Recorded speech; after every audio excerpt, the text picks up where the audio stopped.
Should be able to see it. Good afternoon, everyone. Good to have you with us today. And here's where we're going to begin.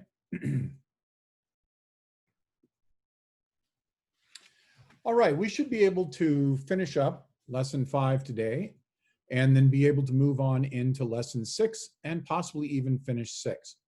I do want to pause from time to time, remembering that one of the points of this book club is to be able to take a look at how you're doing and what you're doing differently, so that what you learn here or are reminded of is something you can put into practice and make your business better.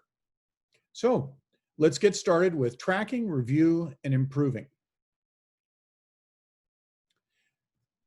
Let me share the whole screen. Let's see. There we go. Okay, knowing your progress in lead capture and conversion is essential. One of the great areas of mathematical and scientific endeavor in the last decade has been in the improvement of and the extension of data science. Basically, the ability not just to gather information, but to analyze that information.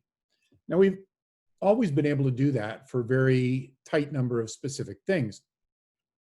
But what we realized in the last decade is that having data for data's sake is really not much point.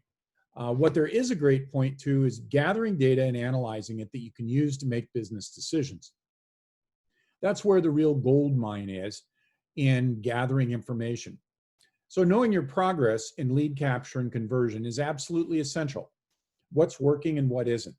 It's very important to constantly keep an eye on what strategies are you using that are working and what strategies are you using that are not.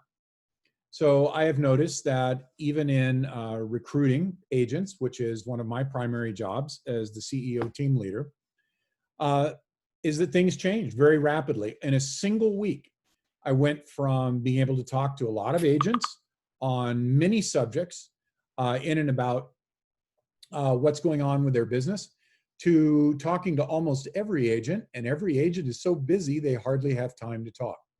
Now that's a good thing for the industry, and it is a good thing for the agents, but it is something that points out just how quickly things change.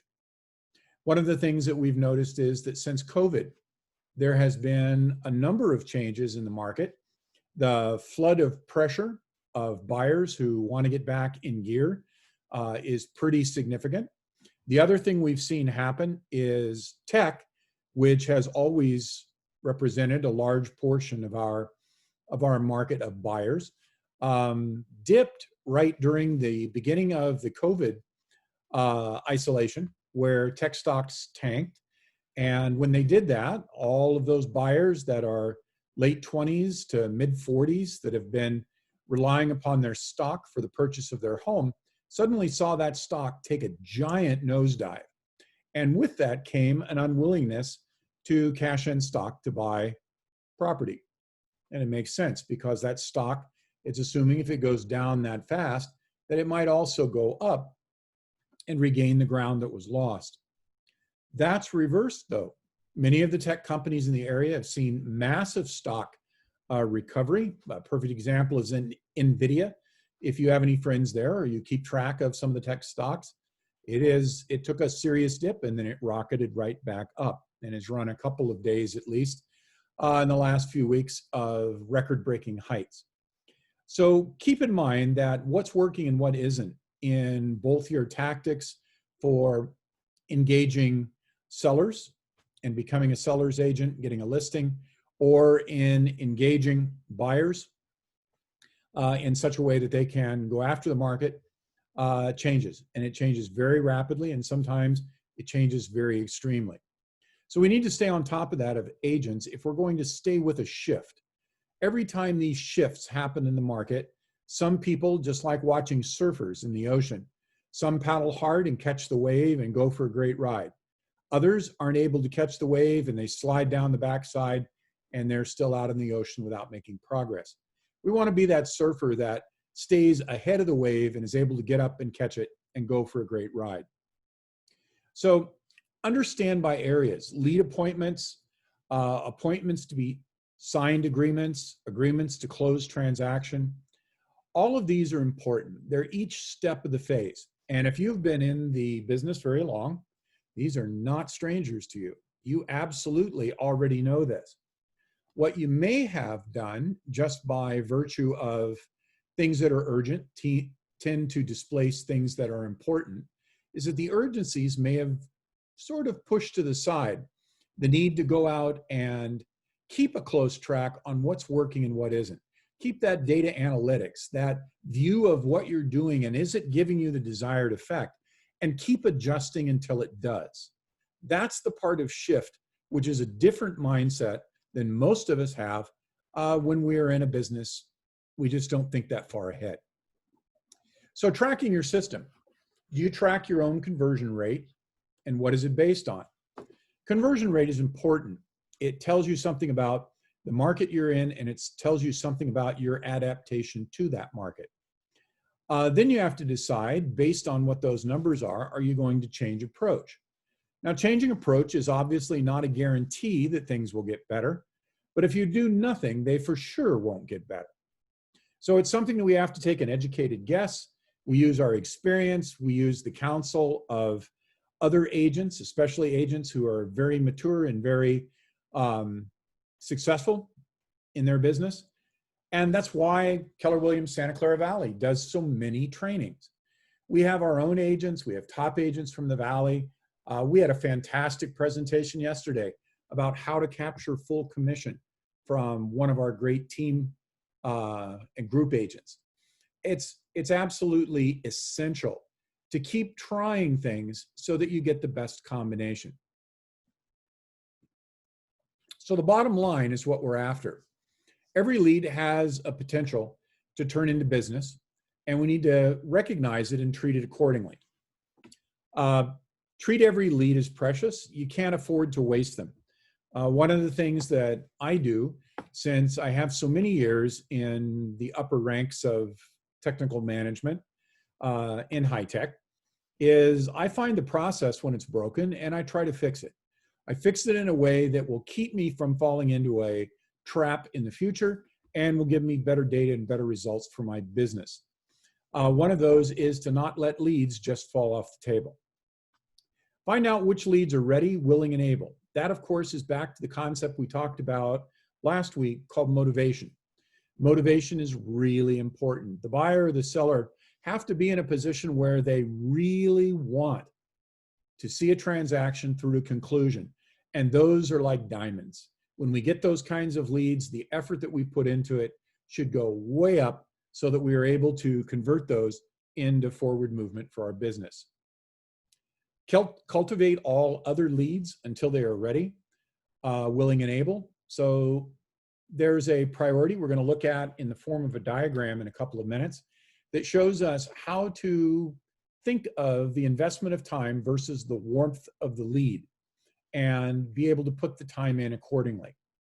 And one of the things that is really often overlooked is that in the process of the sale or buying agent transaction is that as you're leading up to it, it is so important to make the appointment. Drive to the appointment. That is one of the hardest things to do for anyone who is not naturally a salesperson. They tend to back off where that might seem a little pushy, or it might not work right now, or maybe I would push up some resistance in the part of the person that I'm trying to engage for my business. And the bottom line of that is if you don't ask for an appointment and push forward, you have to be polite, you have to be sensitive, you have to develop a relationship as far as you can. But in the course of doing all that, you want to head for that appointment. If you don't get the appointment, the business is stopped and the lead does not generate income. So to do that, it's good to come up with an action plan. So what I want you guys to do during the next week, develop a plan on what you're going to be doing and how this might change the way you're thinking about or the way you are actually pursuing and cultivating your leads. Page 49 to 50 in your guide gives you some suggestions on how to do that and listing your strengths and your weaknesses. And take your strengths and maximize them, and take your weaknesses and minimize them. So I want to stop just for a minute and think about that concept. There's two schooling systems I am pretty familiar with. One is the German form of schooling that was used in Germany in the 70s, 80s, and 90s, and the American form of education that's been used in the 70s, 80s, and 90s. And contrast a little bit how they're different and what difference that makes. The American school system, until very, very recently, in a historical perspective, is primarily focused on redressing deficiencies. Finding out what you're not good at and making sure that you get better at it. That's good. So for me, that was spelling. I have an auditory memory.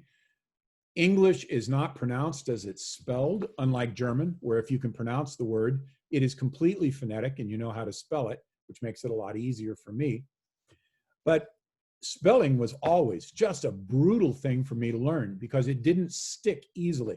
So I remember spending an awful lot of my early education from grade school through junior high just concentrating on the stuff I wasn't good at. The other approach to it is the way the German system worked during the same period of time. The German school system instead tracked children from a very early age. They figured out where their natural aptitudes were. And remember, we talked about aptitude in one of my other classes about something that you possess. It's not something that you earned. It is just part of the way you're made up. And that German school system takes the aptitude and it tracks the student forward to greatly enhance the strength. They kind of ignore the parts that don't work real well. Maybe you're not good at spelling, even though it's phonetic. But what they do focus on, if your mathematical logic is your thing, then math and engineering and science is where you will be tracked, and they will largely ignore the things you aren't good at. In fact, in German, they actually have a name for that. They say that that system produces what they call Fachidiots. That means a single subject idiot. They're really smart in one thing, but they know absolutely nothing about everything else. So what am I suggested by bringing these two systems up, and how does that affect us in real estate? Real easy. We want to play to our strengths.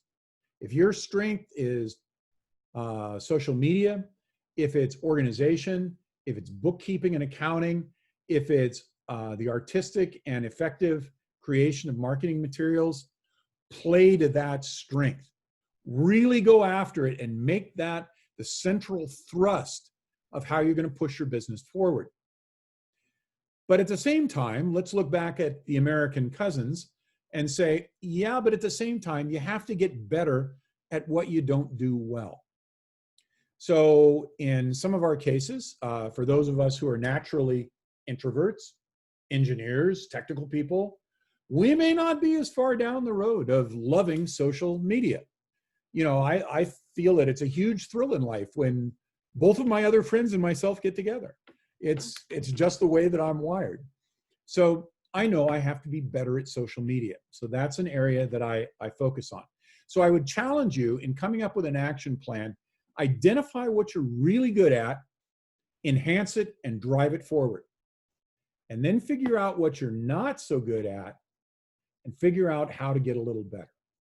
If you do the two together, I think you're very likely to run across a situation that allows you to adapt and change, to adjust your business to the point where it really makes sense and it flies. There's other courses. I'm not going to go in this part. Ahas, please take some time to write down your ahas. It will help make this a more meaningful experience. And by meaningful, I mean, if what we talk about here doesn't make it into your business, there's not much point of sitting here. So the idea is to make you better and stronger in your business. So please don't skip that step. Okay, thus ends section 5. And let's take just a minute. Are there any questions before we run on to section 6? Going once, going twice. Okay, no questions at this time. Very good, then let me share with you the next section, and we will dive deep into section 6 and maybe even finish it today. So I've got that up. Let's try sharing it.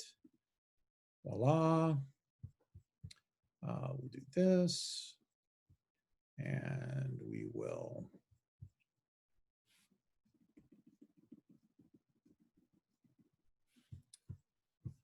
try that again.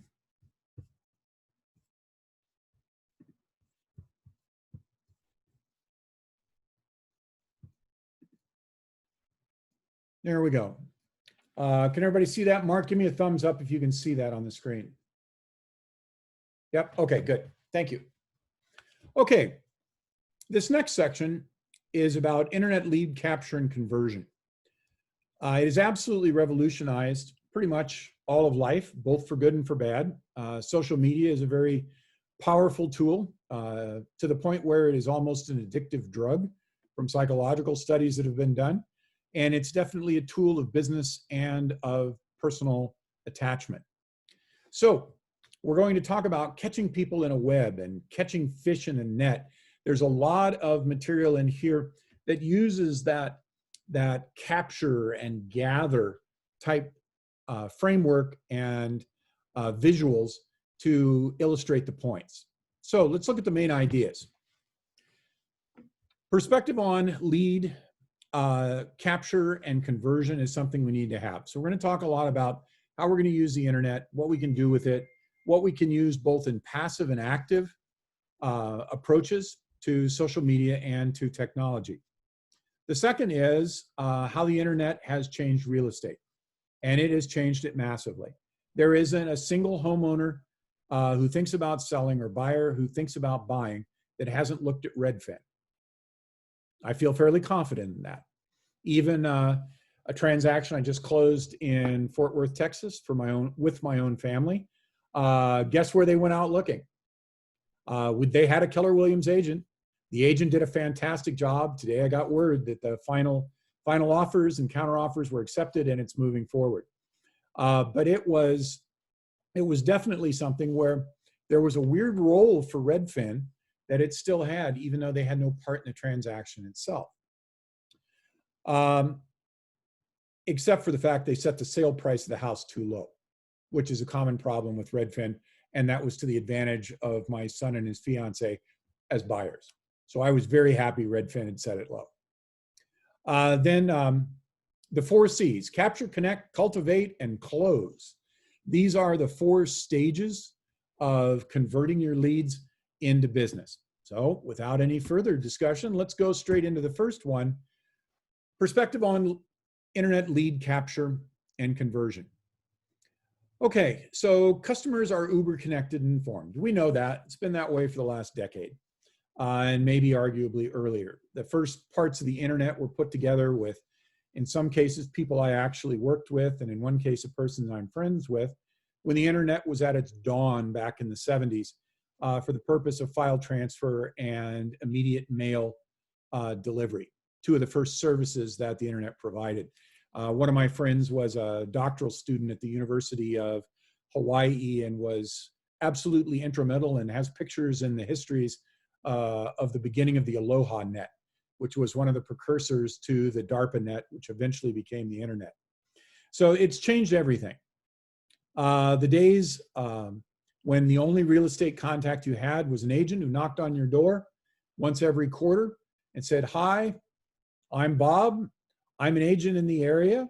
Just wanted to come by and hand you this notepad, refrigerator magnet, calendar, and wondered if you're thinking about selling anytime soon, or anybody around you, any of your neighbors that you know of that would need representation. And I'd love it if you would be able to share those with me." It's the way it used to be done. I remember the same agent in Ahmedin Valley where I bought my first, my second, and then eventually New Ahmedin, my 3rd home. And when I was buying those, it was the same guy. His name was Rich Crowley. He was a fantastic agent, and he showed up at my door at least once a quarter. I'm sure he kept notes on the side, but there was no internet. There was no Facebook, Google, LinkedIn, none of that, none of it. He did it all manually. So today it's different. The internet's going to drive it. It absolutely drives the hunt. When people are out looking to see what kind of houses that they can find in what price range at what location, they go to the same place I do. They go to Redfin. Why do they do that? It's easy. It's free. And if I want to see what's going on in Big Timber, Montana, where I might like to have a home, then that's the way to do it without engaging anybody, bothering anybody. I can just go window shopping and see what's there, what prices are running, and what the trends are. Social media is another one. We have two pretty good sized groups in our office that are teams. The smaller of the two, which is younger and growing, it has not been around as long as the other team, which is bigger. Social media is the thing. That is how all the leads, certainly the vast majority, if not all, are being driven into their business, is through what they post on Facebook, the connections they make, even though those connections are what they call, has come to be called Facebook friends. And Facebook friends are, friends on Facebook, but they've never actually been in your home. We used to call that the difference between a work associate and a friend. The difference between a work associate or a work friend and a friend is the work associate's never been in your house. If they've been in your house, they cross over. Now they're a friend. So social media has changed everything, even with the most, what would seem to be trivial connection. So in the case of this group leader, she mentioned yesterday that she had gotten one lead that worked all the way through to a deal based on having only talked to an individual for like 5 minutes. But they became Facebook friends, they read each other's posts, they felt like they knew each other, and that was enough to carry a significant reward in business. So social media is a massive thing. You can't ignore it. Some of us would love to, but you just can't do it. Also, the difference between Facebook, where it's friendly and there's a lot of open sharing of everything from meals to family pictures. There's other social media that's out there as well, and I've seen it used really well. So LinkedIn is one of them. It's kind of the professional Facebook, where you keep track of your professional accomplishments and can market there. So it can include marketing individual homes that you are listing or are trying to list or are trying to sell. That's one way. That's kind of the not as approved way to do it. The other way to do it is to publish information regularly as a contributor on LinkedIn. And that would include market updates. Everybody's interested in reading it. Now, I've been in my house for 21 years. And probably when I die, this house will do what I expect it to do, is pass to my heirs as part of the family trust. I don't ever intend to sell the house, ever. So for me, if somebody's telling me what the market conditions are when I'm not in a buy mood, is kind of useless. But there's a funny thing about that. I still read, because every seller wants to know, or every homeowner, doesn't have to be a seller like me, just a homeowner, wants to know by curiosity, what's my house worth now? That's always fun to know. It's like sitting on a giant golden egg that just keeps growing. And it's fun to find out just how much it's grown since the last time we checked. So one of our mega agents publishes every month on LinkedIn, and it's always an in-depth analysis of both the broker type metrics as well as his own analysis of what he sees going on in the areas that he targets. So these are things that you want to get really good at. Mobile apps is another one. KW Command has a mobile application as well that allows you to look at houses, mark them, go for a drive as a potential buyer and look at some things and mark them down and notify your agent so that you can follow up with them and your agent can follow up with you about those things you looked at that seemed interesting.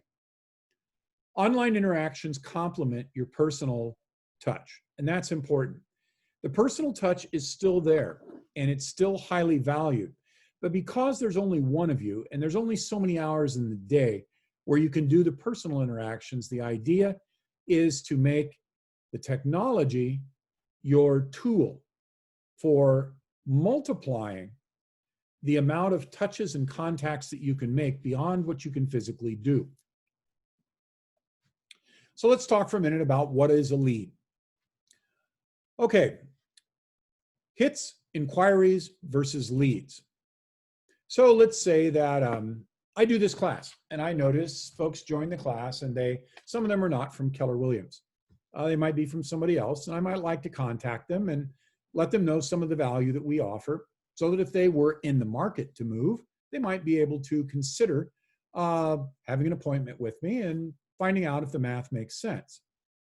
Well, when they give their email address as part of registering for a class like this one, that would be called a hit. It's the same as if you have a web page or an ad, and on Facebook, it'll tell you who's touched the ad. That's a hit. So in and of itself, it's not much, but it's something. And it's something that can be leveraged into business. The next is inquiries. This is when somebody actually comes to you and starts to ask questions. And those questions then become the beginning of discussions, which then ultimately drive business based on what the individual is looking for, whether to buy or sell a home. And then leads. Leads are something that are warm. They're hot and they're going somewhere. I put a little quote in here. Leads are things like, you want it to be on your site, that the lead is directed. You may get several hundred inquiries a month. Most internet savvy agents agree that only when you've made contact with the inquirer and determined their needs do they become a lead. So the idea here is that the touch is not enough. It's got to get to the point where you've actually had an exchange with them, and then it becomes a lead and something you really pursue. Do you have too many leads? Most of the time, the answer to that is no. But sometimes the answer is yes. I have actually run into a couple of agents who are advanced in their career capability, and they've actually said, yeah, I'm getting to the point right now because there's not a lot of homes on the market, and the demand rocketed up right after the COVID SIP lifted a little bit, that, yeah, they actually have some that are just sliding off the table because they don't have time or technology to deal with it. I would say that letting them slide off the table is probably the worst thing you can do. Engaging technology to multiply the hours you have to engage potential clients is the right thing to do. Okay, so if you have too many leads, or you think you do, you need a well-designed follow-up system. A lead is someone who is able, ready, and willing to do business right now, according to Gary Keller. So designing a system, thinking systematically, is really important. Systems are our friends because they help us do what we do better. Systems are not our slaves so that they drive, or don't make us their slaves so that they drive what we decide to do. It's a very clear distinction that you want technology to do what you want it to do. You don't want technology to drive you to do what it wants you to do. And I can tell you, in large and small software companies whose names you will definitely recognize, there is intentional interaction where they will try to do both help you do what you want to do and drive you towards something that they want you to do. So you have to figure that out, get your lead ready. If you have too many leads, you're not doing things optimally. You've got to be able to process and have a system to process the leads you have. So, perspective on internet lead capture and conversion. The challenge is to get the motivated leads first. Clearly, whoever gets it first is the one who is going to make the business. So what do you need to do? You need to be a local economist, market expert. You need to understand the needs of buyers and sellers, use your website to capture inquiries, make a great first impression, follow up on every inquiry.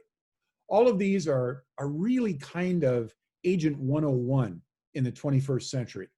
There's absolutely nothing new here. Part of what makes this book club important is that it brings it back to mind so that you make a shift and you fix parts of this which may not be completely effective in your business right now. Okay, a well-designed follow-up system will help you shift through the suspects, that's their word, not mine, contact them quickly, cultivate the relationship, and ultimately convert them into appointments. That's what we've got to do. And as far as we can use technology to leverage and multiply our efforts, we want to do it. Let's talk for a minute about that. Any input to that? How has technology changed your business, and what part of your business needs to get improved by technology? Anyone?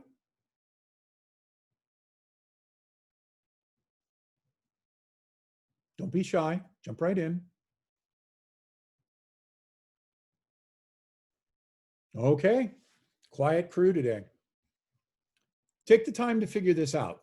If this class is going to be of value to you, an awful lot of it is the ability to take the ideas of technology and be able to push them as your tools to be able to increase your ability to convert leads. Okay, the internet. Bob, Yep. Bob, yeah, I was trying to get to the unmute button and I couldn't get no problem, Sam. one of the things that I found is using, and I've just kind of focused on one until I feel like I've gotten better, more of a mastery at it, and Good. that's Facebook. And what I've been using it as is kind of a way of just staying in front of people, but also finding out what's going on in their life. Give you an example. I had a client that did a lease with him and his roommate, and come to find out that he's has a young lady that they come together and got a baby. Okay. So the baby is going to be born in October. So what I've been doing is, just kind of going to him and just saying, congratulations, that sort of thing, but also just staying in front of him a little bit more, in the sense of letting him know, opportunities that are out there and that sort of thing.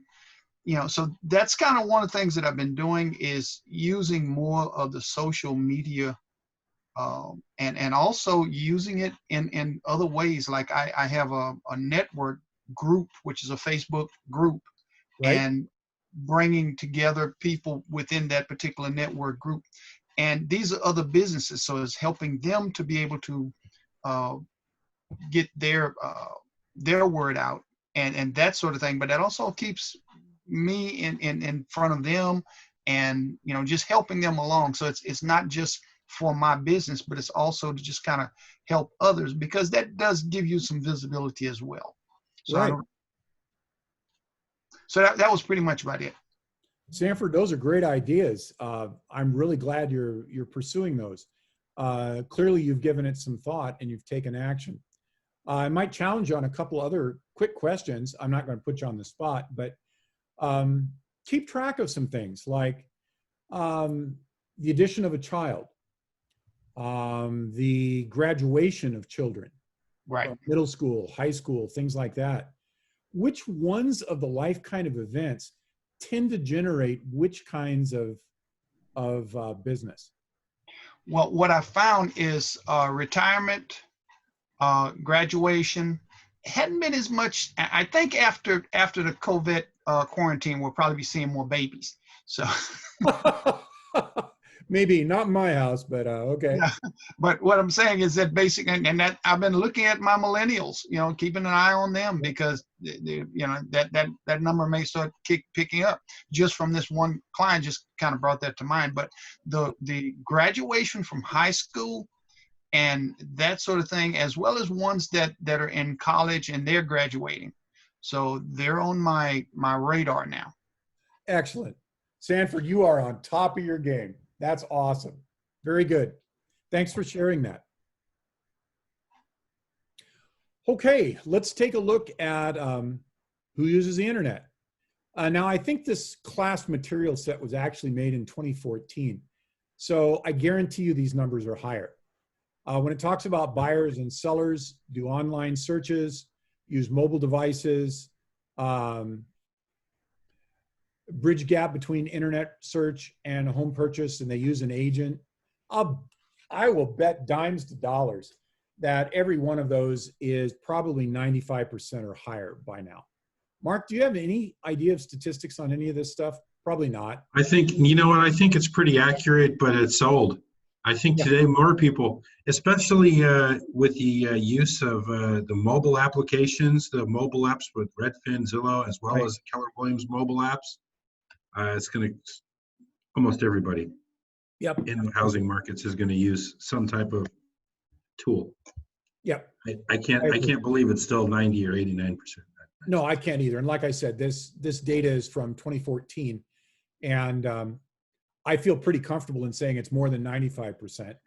You know what? If you're taking the whole country as an average, oh, okay, because there's people that live like in very rural areas that may not have access to technology or Yep. internet at high speeds.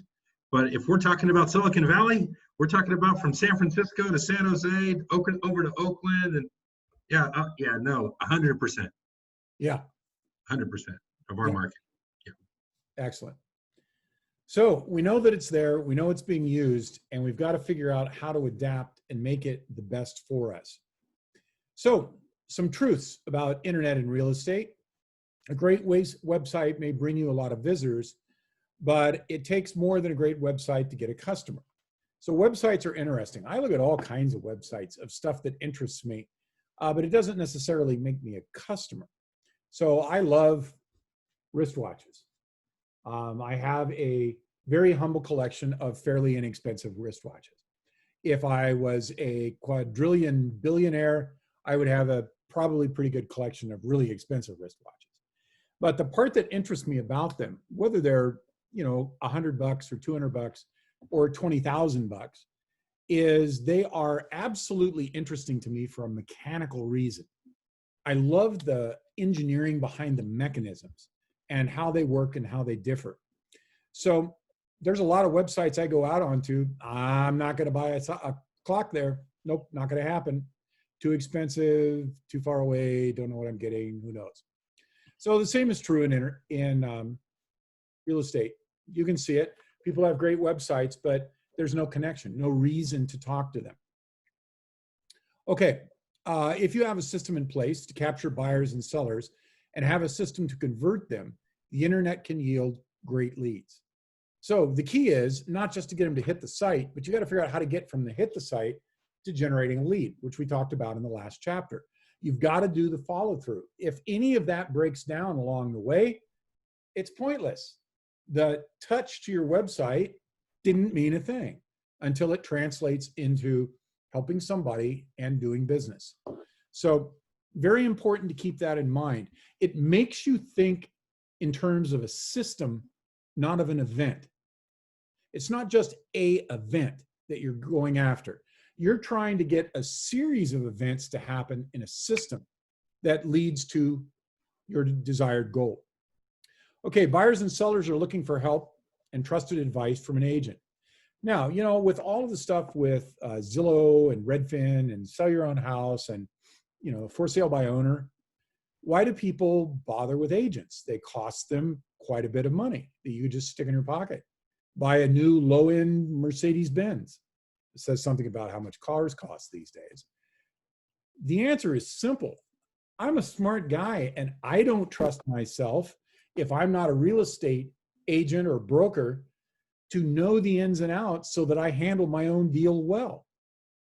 What if I screw up? It's the biggest piece of money I will ever handle.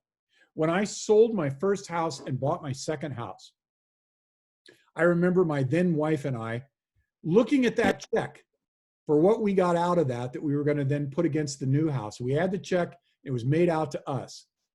And we looked at each other and giggled and said, we could move to Costa Rica right now. It's a lot of money. People aren't used to handling that much money. So agents help them with that. One of the things that was in yesterday's presentation on earning your full commission was a great discussion about adding value. And when I listened to Yvette Peterson of the Peterson Group give her perspective on the services they provided for their 6%, if I was going to sell my house this week, something happens, I need to sell it, I'm calling her. Why? Because she hit all of the points that would, even if I wanted to, stop me from selling my house. I've lived here 21 years. God only knows what's in the back of those closets. I have sheds. They're full of motorcycles, and then there's more motorcycles, and then there's furniture and all kinds of stuff. And I'm 63% of a century old man who can't pick up 600-pound stuff anymore. So when Yvette started talking about, wow, here's what I do. I bring in teams and I pay for it and help them get their house in order because I know they're older and retiring. I'm sitting there going, check, check, check. I'm calling her because she hit everything that would stop me from selling a house. It was absolutely amazing. I was awed by her presentation, how well she did that and had it thought through. So the system has to supply value, and the value is what you're going to be doing using the internet in order to be able to convert your leads into business. Buyers and sellers are looking for help and trusted advisors. That's absolutely true, because unless you're a real estate agent, you have no idea, especially in California, of all the rules and regulations that you have to adhere to in the buying or selling of real estate. The internet lead capture and conversion is a numbers game based on volume. That's really true. I remember I was, back in my youth, I was a shy lad, and the idea of talking to girls when I was in high school and college was a frightening thing. And my best friend, who was particularly good at it, kept telling me, Bob, leave your ego on the doorstep, buddy. It's a numbers game. It's all about numbers. How many did you ask? Eventually you'll find someone who's interesting that'll want to go out with you. Oh boy, that was a hard one to grasp when I was 16, 17 years old and had a face covered with acne. But I can tell you that lead generation is a numbers game. Just like getting a girlfriend when you're 15. It's a numbers game. If the one that you picked out doesn't work, there's another couple dozen out there. And if you work through all of them, as my mother taught me, politely and respectfully, you'll eventually find someone who you're interested in, who might be interested in you. So that's true on lead conversion as well. You want to have lead conversion and not be discouraged by the fact that you're going to have some rejections, and there's going to be a lot of them sometimes. You can't let that stop you. So you say, well, gee, Bob, I don't know. It kind of makes me depressed. I do all these things to generate business, and I keep getting no's. I just feel like I should sit in a dark room and eat lemons and sip sour tea. Well, okay, don't do it. Don't sit in the dark room. Get help. Now, I don't mean help in the form of a psychiatrist. I mean help in the form of agents who will work with you. You can work as a team and reinforce the positive behaviors, overcome the obstacles, and get the business. So every week, Mark and I, in some combination, have a lead generating power hour on Thursday mornings. And what's the point of that? Real simple. Calling leads can be very discouraging if you happen to hit especially a string of leads where you're just not getting anywhere. Whatever reason, it's just not working. And it's too easy to just get discouraged and decide, I'm going to do something else. No, we encourage each other. We start the hour with an outline of everybody quickly says, okay, here's my goals for this hour. Then we stop the call. I stay on the call. Sometimes Mark is able to stay. He can answer questions if you run into a problem. You go, shoot, I don't know how I should have handled that. And you got Mark here, who is massively experienced as an agent, a broker, and a group leader, who can help you through some of those. I can help you through some of those. I've been through a lot of script training. So that kind of encouragement and doing it together makes it more fun, and it's a more positive reinforcement. We have a thing at Keller Williams called Bold, where you either go to a live one for like $800 or they've got this deal for you can do it online right now live for $99. And you can get the whole experience of what it is you need to set, how to do your expectations, how to organize your business, and then the time and the groups working together to reinforce each other's positive behavior, to make the calls and convert those leads. And it really does require some peer support to keep doing that day in, day out. You need somebody to be in your corner and helping you stay enthused and positive and moving forward. I spent, like I said, most of my career in high tech as a director or senior director of engineering. You don't do that in engineering. You just lay out the problems, make sure they're defined, and then go to work to do them. There's no emotion, there's no rah-rah. It doesn't matter if you're with yourself or in the office or at home.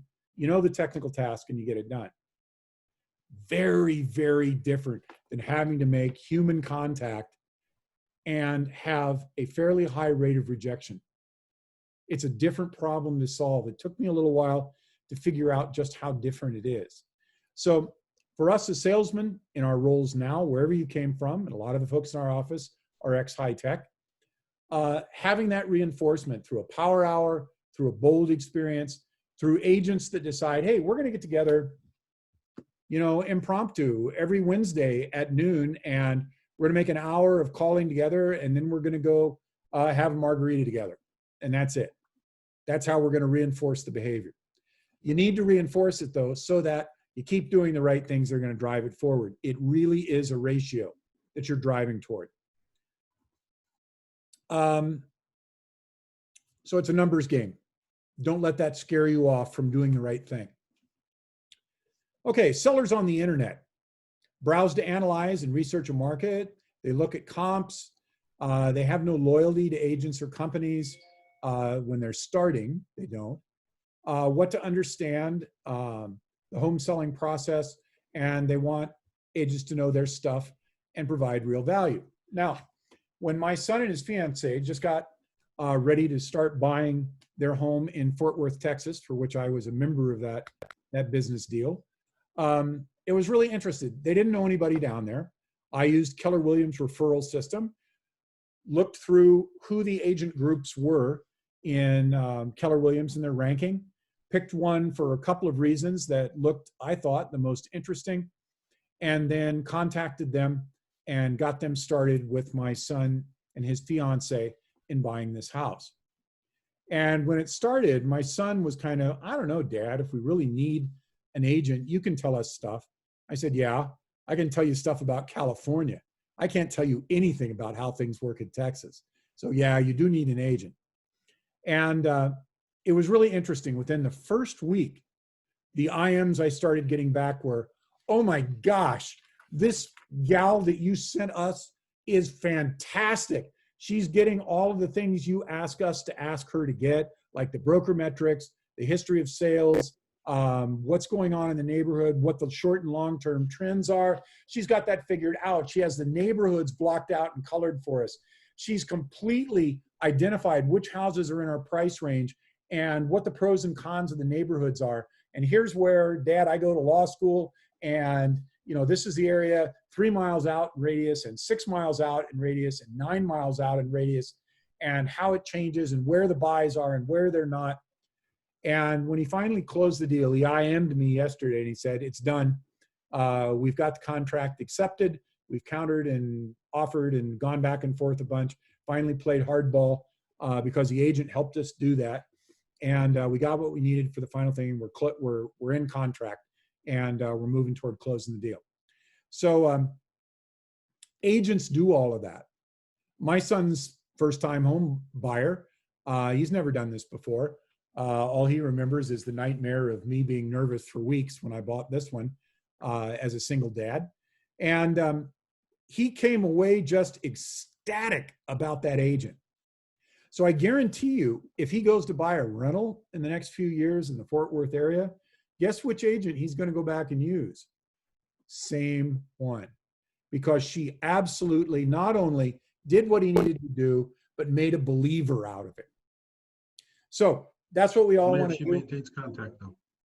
If she maintains contact. That's right. Yep. Yeah, you got to stay on the top of the mind, I think. Isn't that what they call it, If you're Mark? not maintaining contact, there's no guarantees. It hurts. That's It true. happens.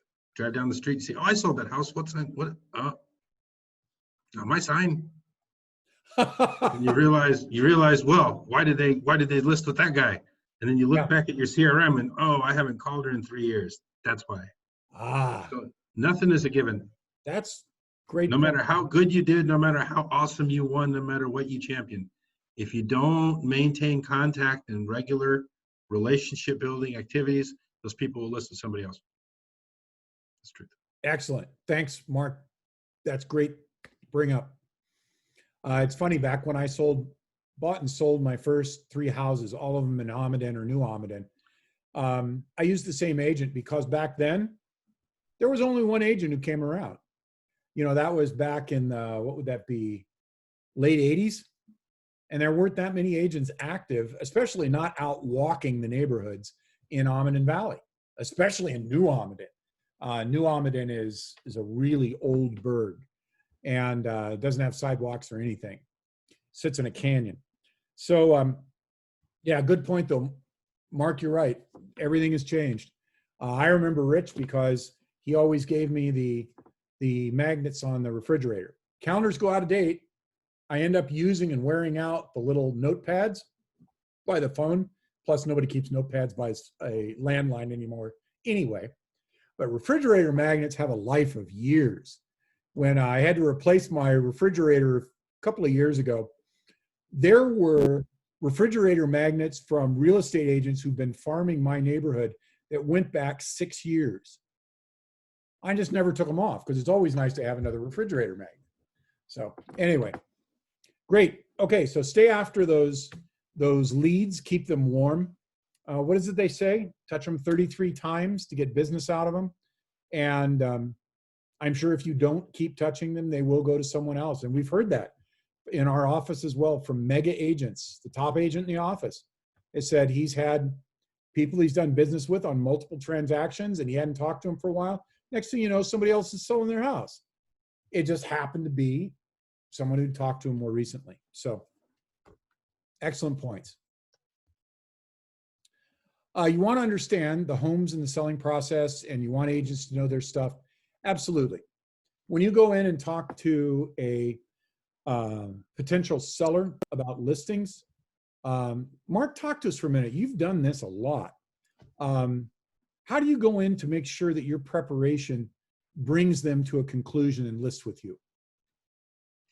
Well, you want to make sure that you have your analysis under control and you understand the market in the area.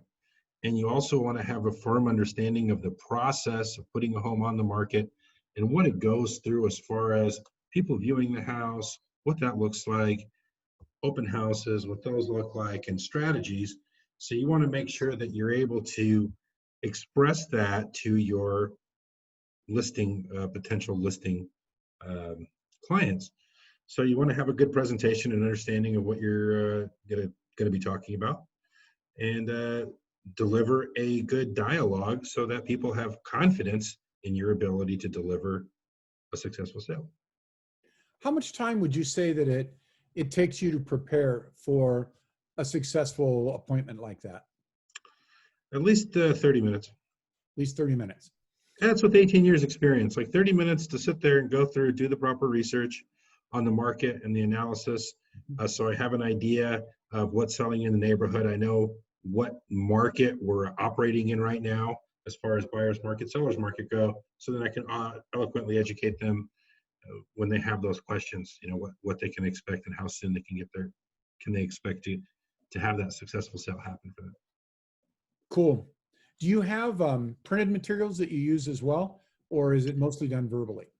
It's mostly done verbally. You know, my first listing presentations I used to use a PowerPoint, and I wasn't very successful in connecting with my audience because I was too focused on the presentation.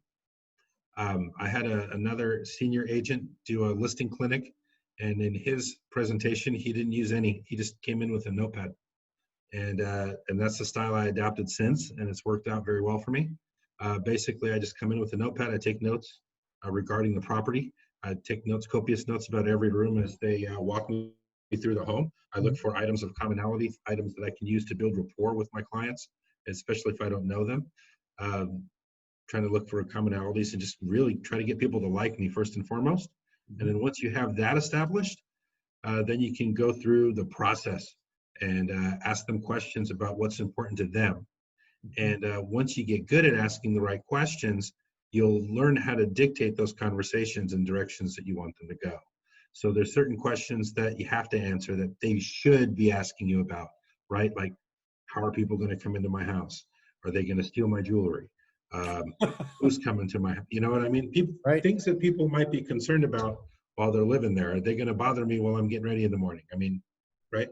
So you have to appease them and educate them on the process of how things are going to go. How much time are they going to have to clear the home before they, or should they be there when people come to visit, or should they not, and why not? So those are questions that they're going to have to bring to the table. There's questions that you have to understand that they need to know, like how you get paid, and nuances about the market, expectations, so forth and so on. And then to have that relationship building conversation. Awesome. Thanks, Mark. I appreciate that. That's insight. That's experience. That's something you can't fake. So appreciate you sharing that with the group. All right. I think we are at the top of the hour. I want to be respectful of time and commitment.